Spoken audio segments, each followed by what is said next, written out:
একদিন একটা ছেলে তার ঘরে চুপচাপ পড়তেছিল। ঠিক কিছুক্ষণ পর তার বাবা আসলো, এসে তার পাশে বসলো। তার বাবা তাকে জিজ্ঞেস করলো, তুই সারাদিন এমন চুপচাপ থাকিস কেন? ছেলেটি তখন বলল, কেন বাবা, আমি তো কথা বলি। তখন বাবা বলল, তোকে অযথা কত কথা বলি, তুই কোনো কিছু বলিস না, কোনো প্রতিবাদ করিস না।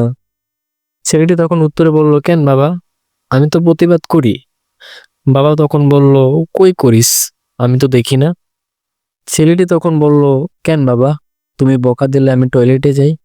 বাবা বলল, টয়লেটে গেলে কি রাগ কমে?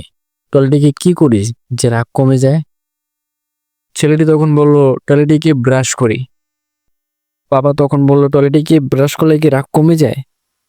তখন ছেলে বলল, কেন বাবা, আমি তো তোমার দাঁত ব্রাশ করার ব্রাশ দিয়ে টয়লেট ব্রাশ করি। এটা একটু বরবাদ হইও।